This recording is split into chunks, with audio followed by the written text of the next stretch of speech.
Kapag gusto mo talagang kumita, kahit gabi pa yan, kahit madaling araw pa yan, ay pupuntahan mo para kumita. Meron tayong na-deal etong 7,000 kilos or 7 tons na flat cord nga ito na iba't ibang sizes, iba't ibang kulay at iba't ibang meters yan. At mga nakarolyo, kita nyo naman, di ba? Ang alam ko dyan, may numbers ata yan. Kagaya ng meron akong nakita na parang number 14, yung iba kasi walang number.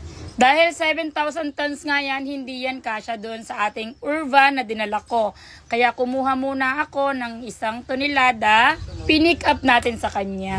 Kapag binibili yan sa hardware, ang alam ko per yard. Hindi ko lang alam kung magkano per yarda. Pero syempre sa akin, matik yon per kilo. Sample nito, eto.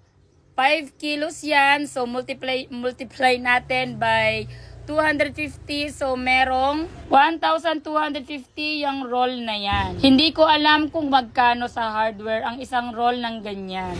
Pero alam ko mas makakamura ka kapag per kilo sa akin. Ngayon, habang may stock pa ako dito, ayan, bilhin mo na, baka need mo, or bili ka ng mas maraming rolyo, mas mainam, mas maganda.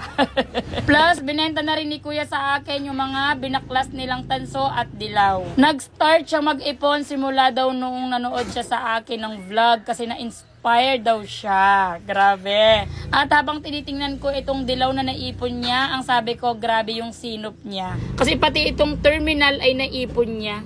Kaya siguro successful businessman siya. Grabe din yung influence ko sa kanya kasi nakakapag-ipon na siya ng tanso. Pati itong pito na ito, kasi kapag may nagbebenta sa amin ng ganyan, laging may goma. Sa kanya, wale at super linis. Estimate niya dyan sa kanyang tanso, 100 kilos daw.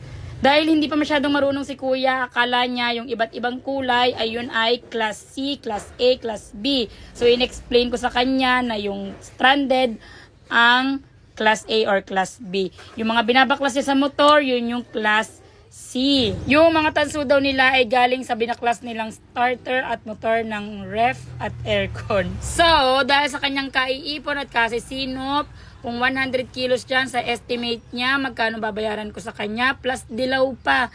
Ang competition ko dyan ay nasa 50,000 plus. Diba?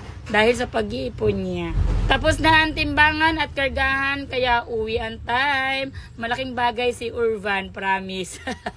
Kasi kung wala si Urvan, anong ipangahakot natin?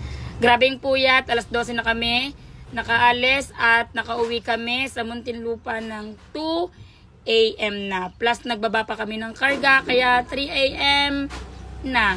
Yung tanso na yan, na wire ay nandito sa Junk Shop Me. Kung interesado ka at ikaw ay contractor o kung ikaw ay hardware, makipag-usap sa akin at tayo ay mag-uusap sa presyo. Paano nyo mabibili ha? Bye!